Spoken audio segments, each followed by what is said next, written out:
시간까지 여러분 다 샬롬 하셨습니까? 한 분도 대답을 안 하시는 것은 오늘 하루 힘들었다 그 말씀이신가요? 뭔가 힘든 일이 있었고 불안한 일이 있었다는 건가요? 다시 한번 묻습니다. 오늘 하루 종일 샬롬 하셨습니까? 시원찮네요. 역시 인간은 대답을 이렇게밖에 할 수 없는 존재라는 거예요. 목사인 저 오늘 눈 뜨고 이 시간까지 참 편하게 지난 얼굴인가요?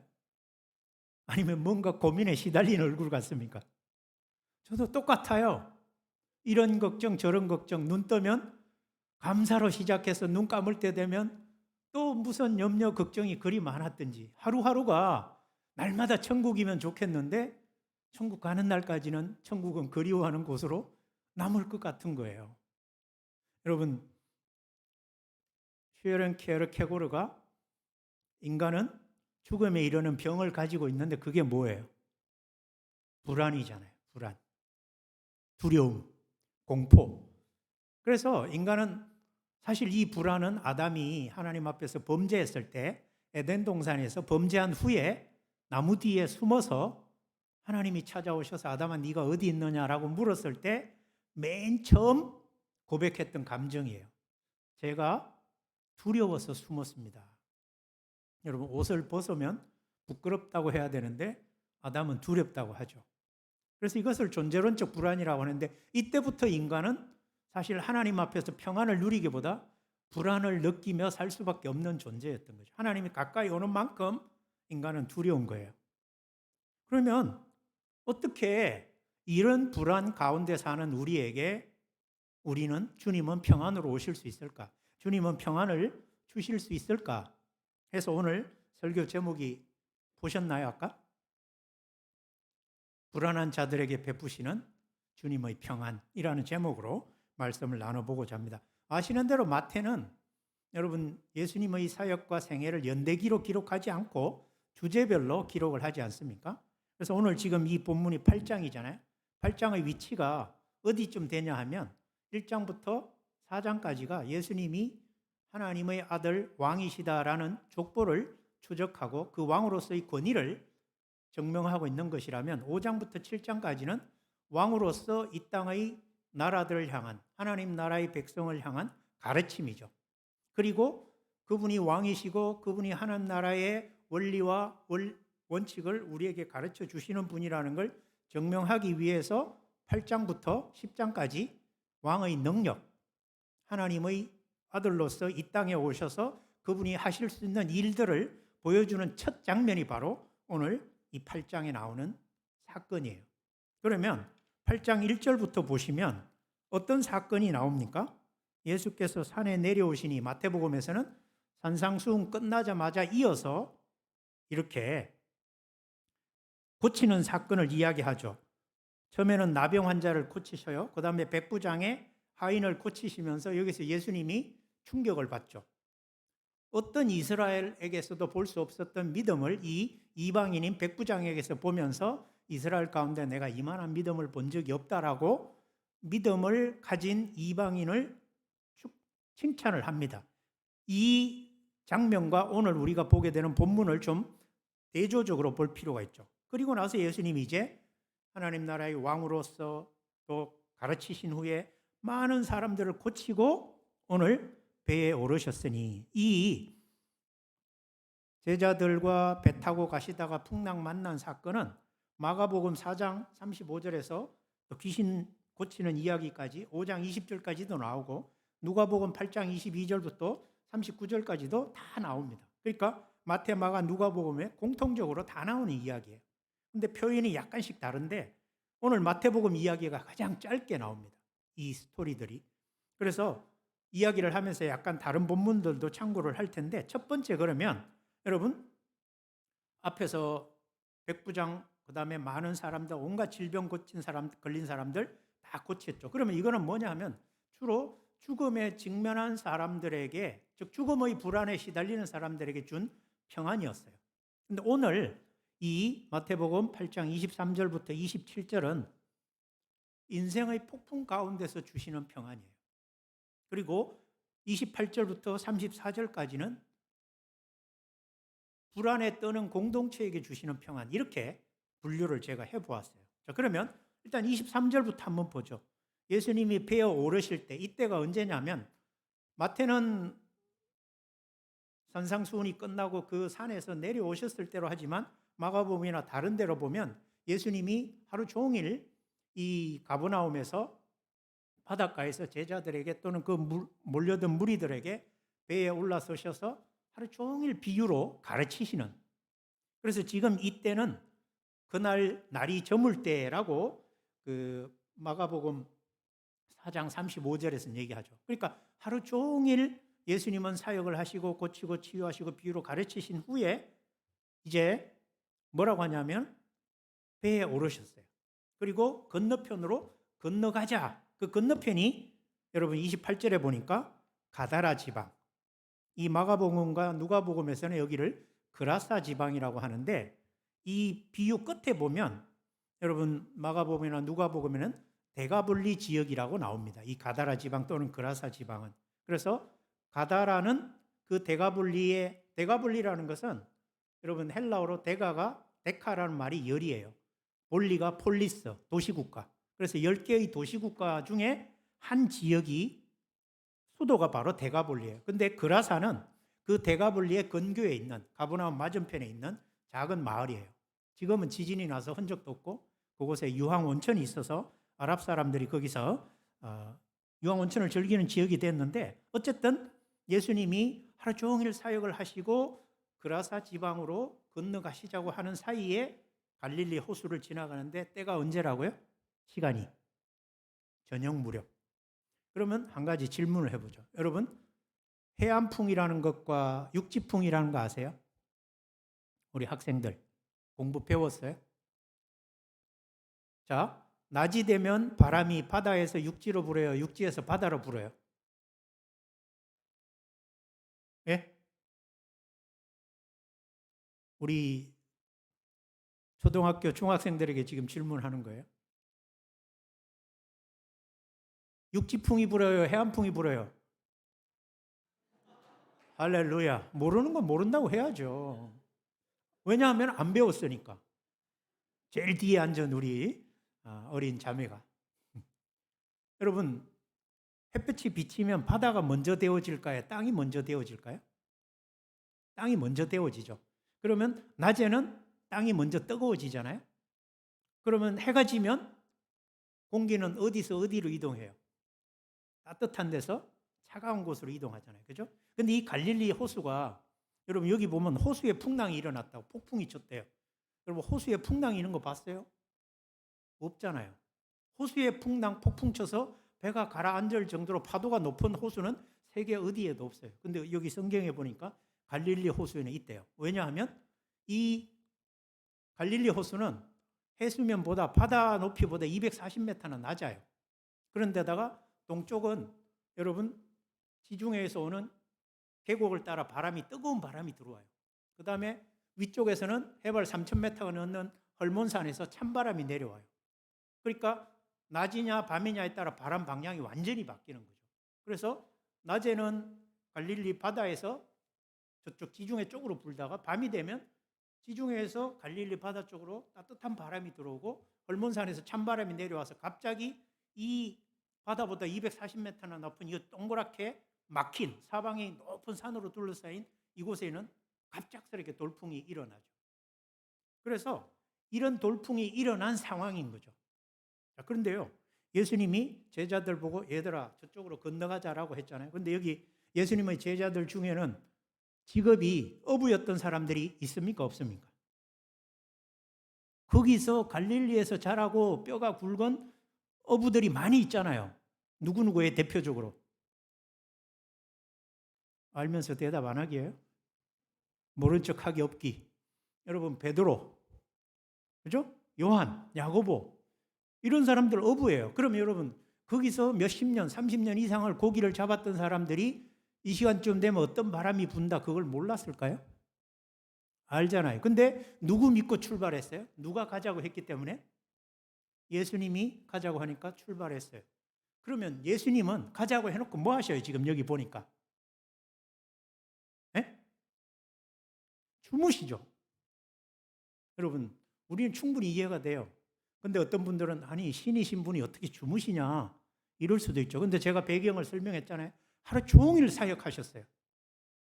그러니까 여러분 배에 딱 타자마자 그 건너가는 몇십 분 동안에 예수님은 그냥 주무신 거예요. 그 마가복음 누가복음에 보면 배 고물이 뒤쪽이에요, 앞쪽이에요. 고물 장수 말고 배 이름 중에 나중에 찾아보세요. 예수님 고물에서 주무시고 계셨대요. 근데 여러분 아까 얘기했던 대로 갑작스럽게 돌풍이 불어서 여기서는 그냥 제자들이 어떻게 하냐 배가 물결에 덮이게 되었다. 여러분 얼마나 파도가 크게 치는지. 그러니까 오늘날 우리는 거대한 배가 아니라 이 1세기 예수님 당시의 배는 한 10명에서 12명, 13명 정도 타는 돛대도 없는 작은 배예요. 노저가는. 그러니까 여러분 그 작은 배에 지금 13명이 타가지고 갑자기 파도가 치니까 그 좁은 데서 어떻게 할 수 없는 상황에 몰렸죠. 그때 예수님은 뭐 하고 계신다고요? 주무시고 계시더라. 자, 그럼 한 가지 여쭤볼게요. 예수님은 폭풍이 몰아칠 줄 아셨을까요? 몰랐을까요? 우리 청소년인가요? 3명? 한 명 눈 고개 숙이고 나하고 눈 안 마주치려고 하는 우리 형제.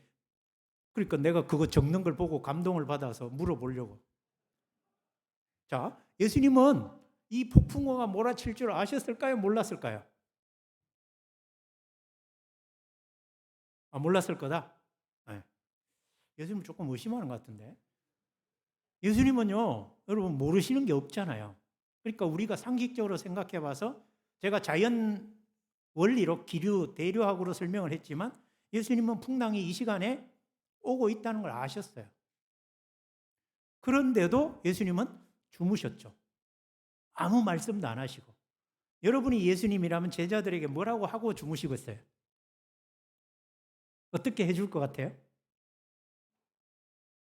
얘들아, 좀 있으면 태풍 오니까 단단히 마음 먹고 준비 단디해라 라고 주무실 것 같지 않아요? 그러면 제자들이 대비하고 있다가 폭풍이 오니까 와, 우리 주님 진짜 주님이네. 모르시는 거 없네. 다 하시네. 뭐 할 텐데 아니 아무것도 모르는 것처럼 푹 주무셔요. 예수님은 왜 폭풍이 오는 걸 아시면서도 제자들에게 이야기를 안 해주셨을까? 제자들이 죽을 둥 살둥 헤매게 두셨을까? 그거는 이 폭풍을 통해서 예수님이 제자들에게 뭔가 가르치고 싶은 게 있었던 거죠. 여러분 우리가 제가 아침에 일어나서 하루를 사시면서 평안하셨습니까? 물었을 때 우리는요 정말 주님을 위해서 주님의 말씀에 순종하면서 살려고 오늘 애쓰면서 사셨잖아요. 그런데 말씀에 순종하면서 말씀대로 살려고 애쓰는데 불안하던가요? 안 하던가요? 여러분 순종하면 아무 문제가 없죠. 인생 순종하는 순간 모든 문제 다 해결되죠. 성경은 아니라고 얘기하는 거예요. 여러분 제자들이 그 시간에 왜 건너편으로 가는 거예요? 예수님이 가자고 하셔서. 예수님 말씀에 순종했는데 뭐 만났어요? 폭풍을 만났다는 거죠. 여러분 우리가 인생을 살다가 하나님 말씀에 정말 순종하고 기도하고 정말 뜻대로 살려고 애써도 뭘 만날 수 있어요? 뜻하지 않은 인생 폭풍 만날 수 있다는 거예요.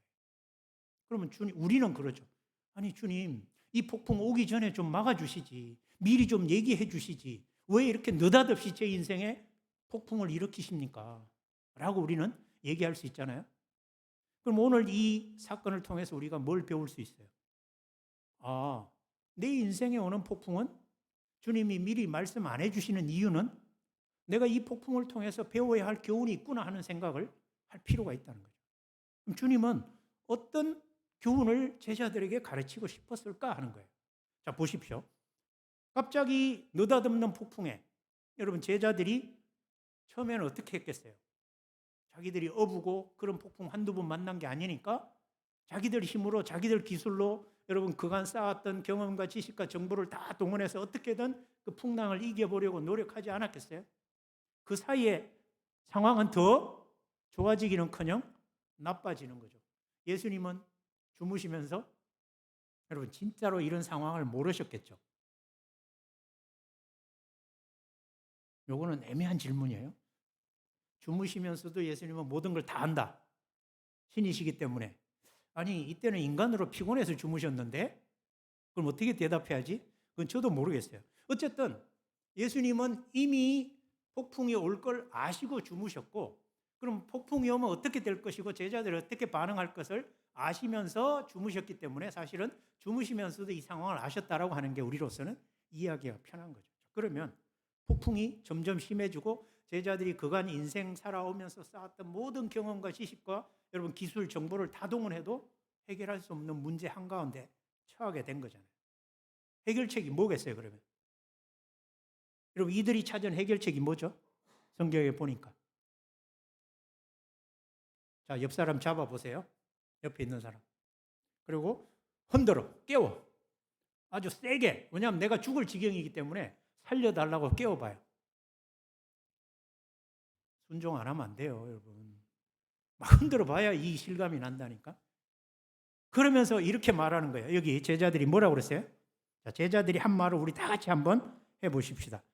시작.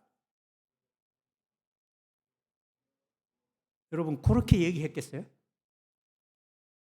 어떻게 했을 것 같아요? 자, 한번 해봐. 정말 그 제자 심정이 돼가지고 내가 무슨 일을 해도 안 될 것 같은, 곧 죽을 것 같은, 막 파도는 들이치고, 여러분 눈도 못 뜨겠고, 따갑고, 바닷물이 짜고, 막 옷 다 젖고, 휘청휘청 배가 뒤집어 갈 것 같아요. 자, 그때 뭐라고 그래야 돼요? 시작.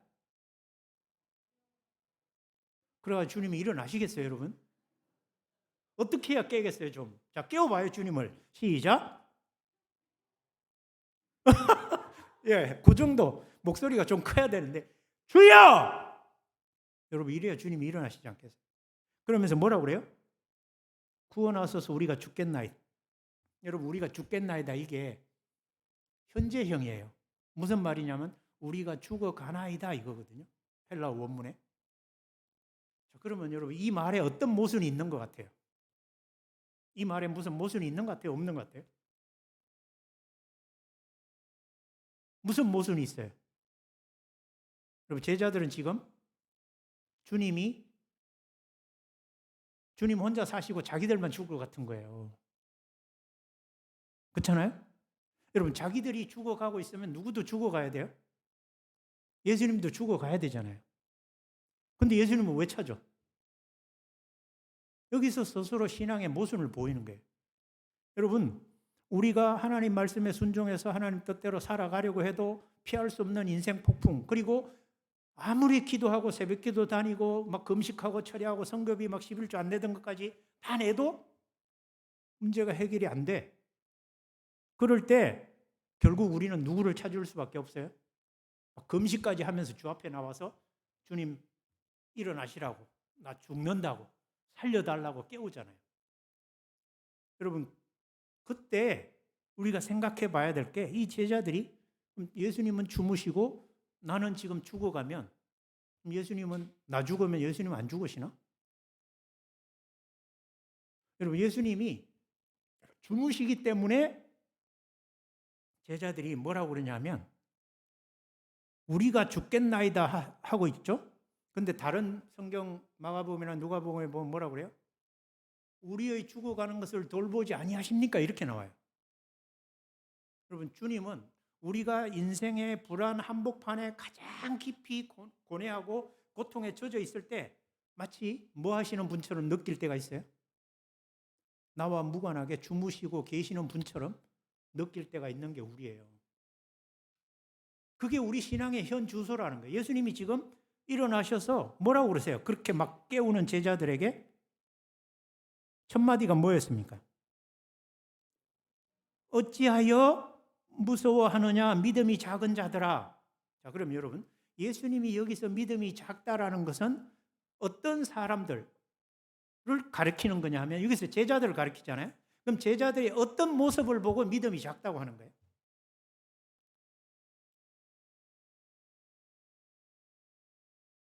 제자들은 지금 뭐 때문에 무서워하고 불안에 빠졌어요? 바람과 바다. 그죠? 그러니까 우리가 살아가는 환경이라는 것이 우리가 믿는 주님보다 훨씬 크다고 생각하고 그 환경에서 도저히 벗어날 길이 없다라는 생각이 들 때 우리는 주님 앞에 어떤 태도를 보입니까? 믿음이 그렇게 좋다고 하면서 신앙생활을 잘 한다고 하다가도 어떤 모습으로 전락해 버려요? 주님, 저 죽어가는데 왜 도와주지 않으세요? 주님, 왜 내 인생에 이런 풍랑을 허락하시고 왜 내 인생이 여기까지 오도록 가만히 계십니까? 라는 모습을 보이는 거죠. 여러분, 우리의 어떤 모습이 믿음이 적은 것이에요? 내 삶에 도무지 해결될 것 같지 않은, 그리고 아무리 기도하고 말씀 읽고 순종해도 쉬지 않고 다가오는 인생의 폭풍우가 여러분 내 삶을 집어삼킬 것 같이 느끼고 반응할 때가 믿음이 없다라는 거죠, 우리가. 그러면 여러분 예수님이 말씀하시는 내용은 왜 무서워하냐? 왜 불안해하냐 이거잖아요. 제자들이 불안해한 이유는 뭐죠?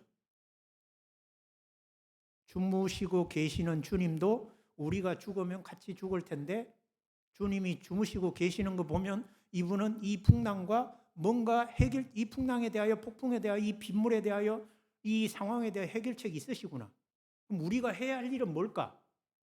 주님처럼 풍랑이나 바람을 보고 불안해하고 두려워할 게 아니라 주무시는 주님처럼 우리도 평안을 누리고 잠잘 수 있을 만큼의 여유를 가져야 되는구나 라는 것을 배웠어야 되는데, 제자들은 주님이 보여주시는 믿음의 원리가, 주님이 보여주시는 믿음이 어떤 것인지를 본 것이 아니라 그 주님이 계시는 한복판에도 일어난 폭풍우라는 상황 속에 함몰되어서 주님을 보지 못한 것이 바로 믿음이 없는 것이고, 그것이 불안으로 인생을 몰아가는 동력이 되었다라고 주님이 지금 말씀하시잖아요.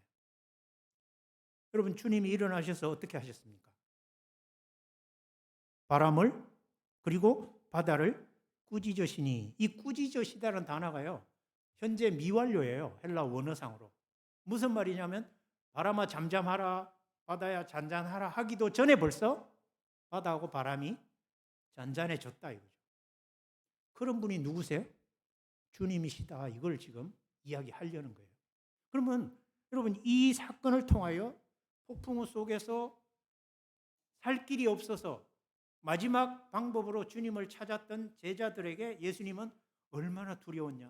그래, 나 없어서 얼마나 무서웠니? 내가 자고 있어서 너희들 불안했지. 걱정 마, 이제 내가 잠 깼으니까. 여러분, 이러시지 않잖아요. 뭐야 너네들 지금까지 나 따라다니면서 그렇게 믿음 좋다고 하더니 너희들 믿음이 현주소가 이거야? 여러분, 이러시잖아요. 우리 지금까지 잘 사는 줄 알았잖아요. 근데 또 불안이 오고 또 두려운 일이 생기면 또 어떻게 반응해요? 옛날에 했던 것과 똑같은 모습으로 죽게 가지 않냐 이거죠. 주님은 그렇게 오지 말라 제발. 그러면 어떻게 해야 그렇게 할 수 있지 않냐? 그 불안 가운데서도 평안할 수 있냐? 우리 주변의 삶의 환경, 우리가 불안하다고 느끼고 해결되지 않는다고 느끼고 도무지 이 고통이 언제 끝날지를 몰라서 그렇게 매달리고 하나님이 환경 좀 바뀌어주세요. 하나님 이것 좀 달라지게 해주세요. 하나님 이것 좀 어떻게 좋게 해주세요. 하나님 돈 좀 더 주시고 상황도 낫게 하시고. 여러분, 별의별 기도를 다 해도 안 나은 것 같을 때 주님이라면 어떻게 이 상황을 대처하실까를 생각을 해보자는 거죠. 그리고 내가 주님을 보고 있는가, 환경을 보고 있는가. 주님이 함께 하시는데도, 주님이 지금 나에게 내 곁에서 함께 하시는데도 나는 주무시기 때문에 나와 함께 하지 않는 것 같은 모습으로 삶을 보고 환경을 보고 두려워하고 불안하는 건 아닌지를 생각해 보자. 여러분, 우리 삶에 어떤 불안과 공포가 있을지라도 주님이 답이에요. 보셔요. 그렇게 여러분 물결에 쳐서 큰 놀이 일고 물결이 치던 상황, 삶의 상황이었잖아요. 근데 예수님이 꾸짖자마자 어떻게 됐어요?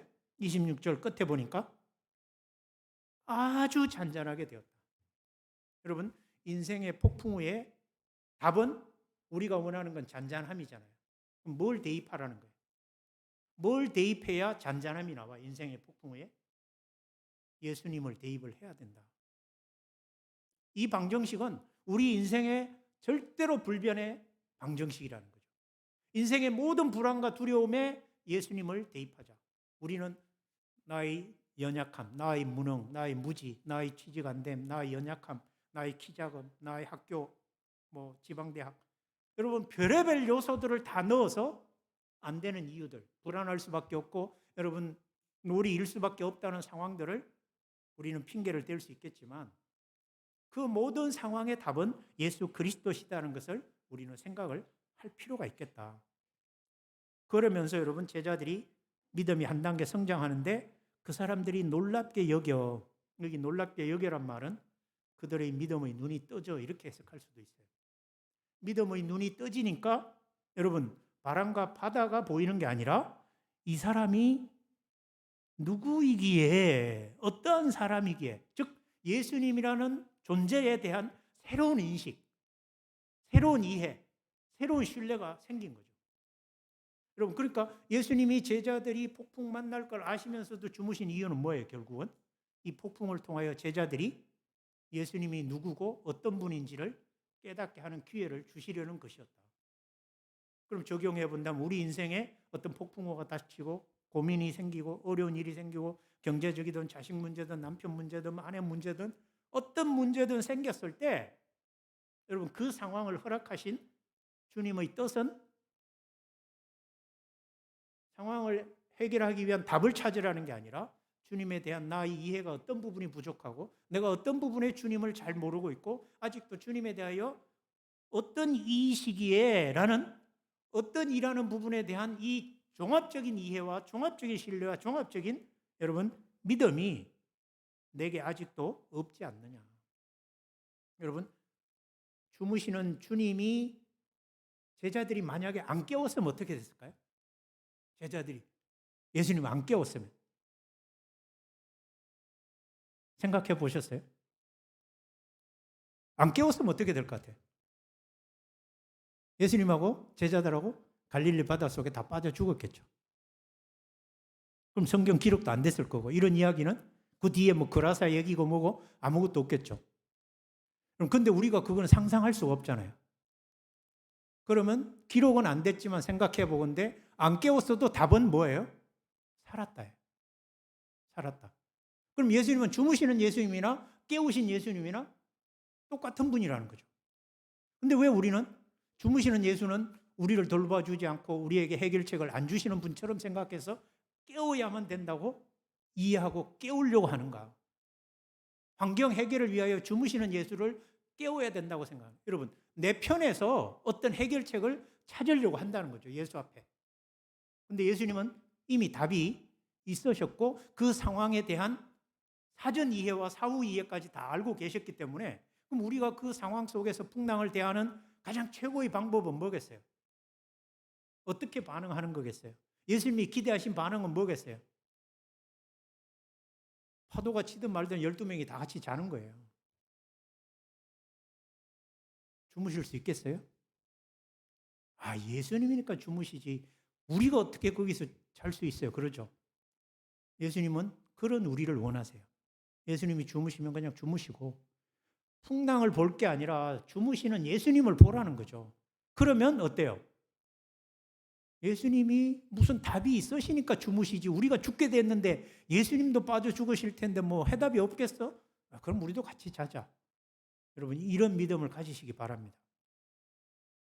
한 번도 아멘 안 하는 거 보면 그거는 제 믿음 갖기가 어려운데요. 그런 것 같아요. 그렇죠. 그런데 지금부터 연습해 보자는 거예요, 여러분. 우리가 언제까지 주님 앞에 갈 때까지 계속 인생의 폭풍은 올 텐데 그때마다 계속 예수님 잡고 흔들며 깨우는 믿음으로 살겠어요? 그럼 방법을 바꿔보자는 거죠. 어떻게 해요? 한번 자보는 거예요, 그냥. 예수님처럼. 잠들어 보는 거예요. 예수님 따라하기죠, 그냥. 예수님이 폭풍을 치더라도 주무시면 우리도 한번 잡으려고 하고 불안하면 예수님 곁에 더 가까이 가서 아니면 옷깃이라도 좀 잡고 묶어가지고 혹시 철렁했을 때 안 빠지려고 예수님 옷자락이라도 잡고 다리라도 잡고 어쨌든 예수님 붙들고 자보는 거죠. 그 믿음이 쉽지 않아요, 여러분. 제가 말씀드리는 거 쉽지만 인생에서 그렇게 적용하기는 보통 어려운 게 아니라는 거예요. 그렇기 때문에 어떤 상황 속에서도 우리가 바라봐야 할 것은요, 은행의 돈도 아니고요, 뭐 힘 있는 사람도 아니고요, 유명한 의사도 아니에요. 의사를 가지 말라, 은행을 가지 말라 이런 게 아니에요. 정말 인생의 근본적인 불안과 존재론적 이 두려움을 해결할 수 있는 방법은 뭐냐? 예수님을 찾는 것 외에는 방법이 없다. 예수님처럼 행동하는 것 외에, 예수님처럼 생각하는 것 외에, 예수님처럼 상황과 환경을 보는 방법 외에는 믿음으로 사는 길이 없다. 여러분, 다음에는 예수님이 어떤 상황을 허락하셨을 때, 불안하고 두려운 풍랑을 허락하셨을 때 여기처럼 어찌하여 무서워하느냐 믿음이 작은 자들아가 아니라 잘했다 믿음이 큰 자들아 라고 칭찬 듣는 여러분 되시기 바랍니다. 30분간 제가 설교하라고 했는데 30분 됐나요? 몇 분까지 하면 되죠? 지금 35분인데 목사님 몇 시까지 하면 돼요? 30분 됐습니까? 예, 뒤에 얘기는 그럼 다음에 하도록 하겠습니다. 잠깐 우리 한번 기도하십시다. 우리 믿음이 정말 대단한 것 같고, 아까 찬양을 여러분 찬양팀이 평안, 폭풍은 몰아쳐와도 주님 날아오르리. 오늘 설교 주제였어요, 그게. 정말 나는 주님과 함께 날아오를 수 있는 거 아니면 주님을 흔들어 깨우려고 하는가 생각해 보자는 거죠. 그리고 주님, 내 인생의 폭풍우는 제가 주님 앞에 설 때까지 올 텐데 주여 이제부터는 주님처럼 행동하고 주님처럼 말하고 주님처럼 느껴보고 주님이 하는 대로 따라하는 믿음으로 살아보겠습니다. 라고 그렇게 살 테니 주여 은혜 주시고 도와주십시오라고 결단하는 기도를 같이 하겠습니다.